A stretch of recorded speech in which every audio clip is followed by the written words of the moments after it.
ఈ మధ్య మన సెన్సార్ బోర్డు వాళ్ళు ఒక పెద్ద రివ్యూ సిస్టమ్ లాగా తయారయ్యారు అని చెప్పడానికి మొన్న కల్కి సెన్సార్ రిపోర్ట్ తర్వాత వచ్చిన టాక్ ఒక పెద్ద బిగ్గెస్ట్ ఎగ్జాంపుల్ అన్నమాట. ఇంతకుముందు మనం సినిమాలు చూసి సినిమాల గురించి వెబ్సైట్స్లో తెలుసుకునే వాళ్ళం. దాని తర్వాత సినిమాలు చూసి సినిమాల గురించి యూట్యూబ్లో, అంటే మన సినిమా పిక్చర్ ఛానల్ లాగా వేరే ఛానల్స్ కూడా ఉన్నాయి కాబట్టి ఎవరికి నచ్చిన ఛానల్లో వాళ్ళు ఆ సినిమా గురించి తెలుసుకునే వాళ్ళు. ఇంతకన్నా ఇప్పుడు లేటెస్ట్ టెక్నాలజీ రావడంతో కొంచెం ప్రివ్యూలు ముందే పడడంతో కొంచెం ఆడియన్స్ ఇండియాలో ఉన్న వాళ్ళు మెయిన్గా ఒక ఫ్యాన్స్ షోనో లేకపోతే ఒక ప్రివ్యూ షోనో అక్కడికి వెళ్ళిపోయి దాని నుంచి మనకి కొంచెం information about the movie word of mouth start అయ్యేది.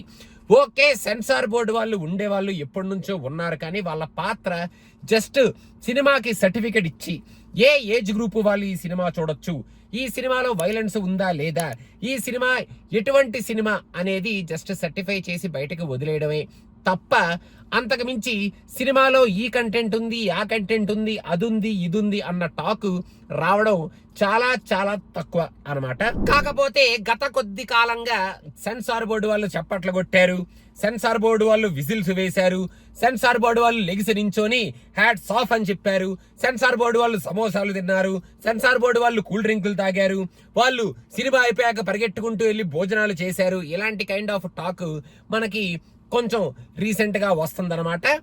ఈ స్టాక్ ని కొంచెం పైకి లేపుతూ ఈ మధ్య కాలంలో మెయిన్ గా రీసెంట్ గా కల్కి సినిమాకి మాత్రం సెన్సార్ బోర్డు వాళ్ళు ఇచ్చిన certificate U by A, we are very happy to get that certificate.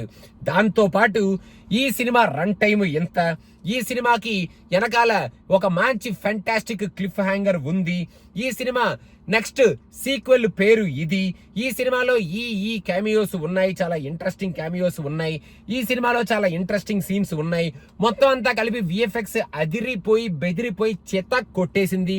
And censor board వాళ్ళు లాస్ట్ లో లెగిసి ఒక స్టాండింగ్ ఓవేషన్ ఇచ్చారు, ఒక ఫ్యాంటాస్టిక్ అమేజింగ్ అద్భుతమైన సినిమాని మనం చూడబోతున్నాం అని వాళ్ళు చెప్పారు అని చెప్పి రివ్యూలు సెన్సార్ బోర్డు నుంచి బయటికి రావడం ఏమిటో నాకు అర్థం కావట్లేదు అనమాట.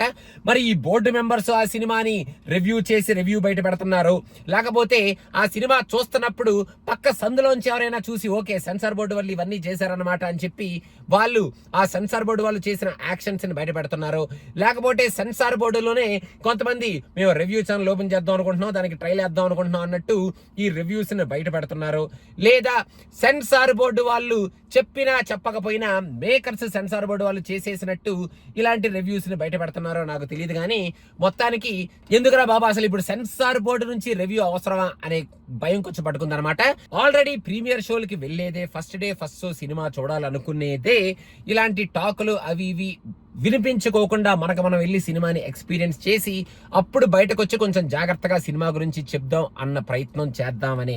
కాకపోతే ఇప్పుడు వీళ్ళు సినిమా అలా ఉంది ఇలా ఉంది, స్టాండింగ్ ఓవేషన్లు, విఎఫ్ఎక్స్లు, క్యామియోలు, నెక్స్ట్ సీక్వెన్స్ పేరు, లాస్ట్ లో ఒక క్లిఫ్ హ్యాంగర్ అని అదని ఇదని చెప్పి అనవసరంగా ఉన్న ఎక్స్పెక్టేషన్స్ ని ప్రీమియర్ షో చూసే వాళ్ళకే హైప్ లేపుతున్నారు. కాబట్టి ఇప్పుడు ఈ హైప్ను మనం ఏ రేంజ్ లో ఊహించుకొని ఏ రేంజ్ లో పెట్టుకొని సినిమాకి వెళ్ళాలా అనేది కొంచెం డెఫినెట్ గా భయంతో కూడుకున్న విషయమే. సో మొత్తానికి మన సెన్సార్ బోర్డే ఒక పెద్ద రివ్యూ సిస్టమ్ లాగా తయారైంది. ఇది మంచిదా కాదా, సెన్సార్ బోర్డు వాళ్ళు జస్ట్ ఊరికే సరదాగా యూబైఏ సర్టిఫికెట్టా, ఆర్ సర్టిఫికెట్టా, లేకపోతే ఏ సర్టిఫికెట్ ఒకటి ఏదో ఒకటి ఇచ్చి ఆ సినిమా గురించి జస్ట్ ఆ సర్టిఫికెట్ రూపంలోనే మనకి చెప్తే మంచిది. ఇంకా మిగతాది సెన్సార్ బోర్డు నుంచి వచ్చే రిపోర్ట్లు మేకర్స్ దగ్గరే పెట్టుకొని సినిమా రిలీజ్ అయిన తర్వాత అవును సెన్సార్ బోర్డు వాళ్ళు కూడా ఎగ్జాక్ట్లీ మీరు ఫీల్ అయ్యేటట్టే ఫీల్ అయ్యారు అని చెప్తే బెటర్ ఏమో. లేకపోతే అనవసరమైన హైప్ లేపి ఇలాగ సెన్సార్ బోర్డు వాళ్ళు స్టాండింగ్ ఓవేషన్లు ఇచ్చారు అది ఇది అని చెప్పి ఇంతకు ముందు కూడా కొన్ని సినిమాలకి చెప్పారు. అవి కొన్ని బాగానే ఉన్నా కొన్ని మాత్రం చాలా దారుణంగా ఉన్న సినిమాలకి ఇలాంటి స్టాండింగ్ ఓవేషన్లు ఉన్నాయని చెప్పి టాక్ బయటకు వచ్చిందనమాట. కల్కికి డెఫినెట్ గా వీళ్ళు స్టాండింగ్ ఓవేషన్ ఇచ్చినా ఇవ్వకపోయినా అది ఎలాంటి న్యూస్ బయటకు వచ్చినా ఎవరి చేత బయటకు వచ్చినా అసలు అది కరెక్ట్ న్యూసా కాదా అని చెప్పి మనం అనలైజ్ చేసుకున్నా చేసుకోకపోయినా కంటెంట్ మనకి కల్కి ట్రైలర్స్ నుంచి మనం చూసి సినిమా ఏ రేంజ్ లో ఉంది అనేది మనం హైప్ పెట్టుకున్నాం. కాబట్టి ఇంకా మిగతా హైప్ అంతా పక్కన పెట్టేసి ఈ సెన్సార్ బోర్డు వల్ల ఒక రివ్యూ సిస్టమ్ లాగా కాకుండా జస్ట్ సినిమాకి సర్టిఫికేట్ ఇచ్చి వాళ్ళ పని వాళ్ళు కరెక్ట్ గా అదే పని చేస్తే బెటర్ ఏమో అనేది నా ఫీలింగ్ అనమాట. సో మీరేమనుకుంటున్నారు గైస్, సెన్సార్ బోర్డు వాళ్ళు సినిమాకి రివ్యూ చేయడం కరెక్టా కాదా? ఒకవేళ రివ్యూ చేసిన ఆ రివ్యూని ఇలా చేశారు అలా చేశారు, వాళ్ళు ఇది చేశారు అది చేశారు, స్టాండింగ్ ఓవేషన్ ఇచ్చారు, చప్పట్లు కొట్టారు, అది ఇదని చెప్పి మేకర్స్ బయట పెట్టి అనవసరమైన హైప్ను లేపడం కరెక్టా అనేది కింద మీరు కామెంట్స్ లో మెన్షన్ చేయండి. Censor board became a very big review system అమ్మా. Is the first reviewer of the movie nowadays. ఇంకేం చేస్తాం, ఇంకా ఏం చేస్తాం, ఇంకేం చేస్తాం.